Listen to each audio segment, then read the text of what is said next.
Okay, in this video I'm going to make a slab bowl and then I'm going to add coils.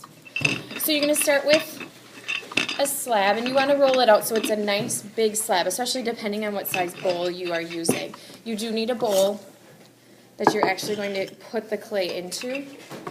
So a slab, of course, is just a big flat piece of clay. You want it to be about 1/4 of an inch thick.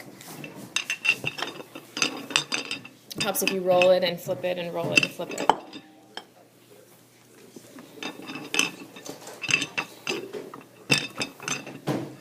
So once you have it at the thickness that you want it to be,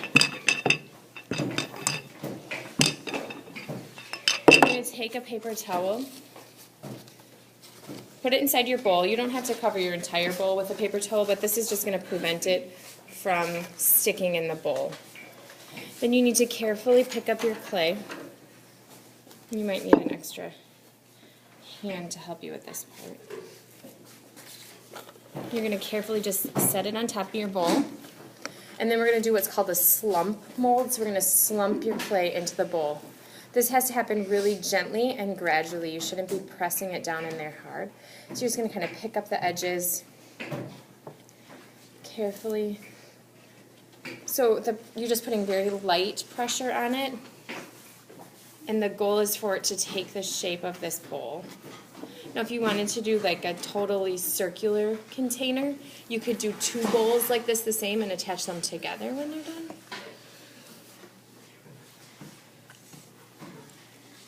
So it's kind of a slow process, but you don't want to, if you press too hard, you're going to make your clay too thin, and then it will be weak and it will crack and you'll be sad.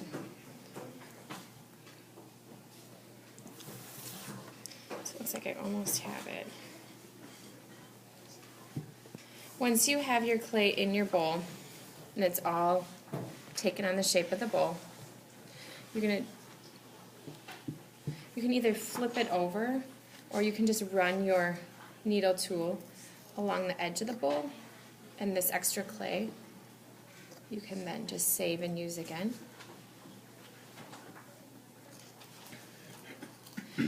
Now if you're just making a slab bowl, this is where you would stop, and then you can add your decorations inside of the bowl. Once this dries somewhat, you'll be able to take it out of the bowl, clean up the edges, because it's not going to be perfect because of the paper towel.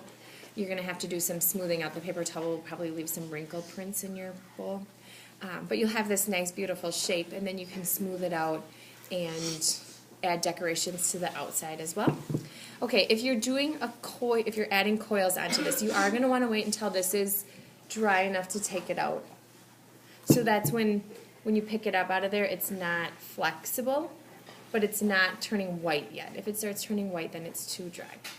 So we're just going to imagine that I have taken this out of here, that it was dry enough. It isn't, clearly.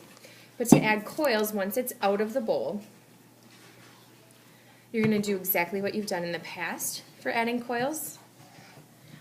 I would take care to make your coils a little neater because it will save you time in the end. The first coil you will have to score and slip onto your bowl.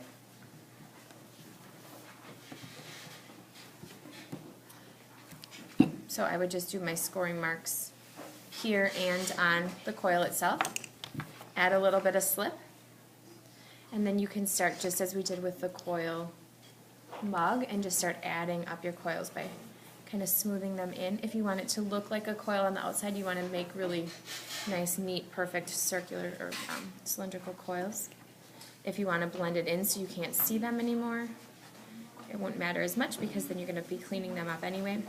So this way you can make your bowl wider, you can make it go in closer, you can make it taller. So this bowl can end up being a really nice, large project by adding coils on. So remember, the coils go on after this is dried out enough, but not so dry that it's like rock hard. Okay, thanks.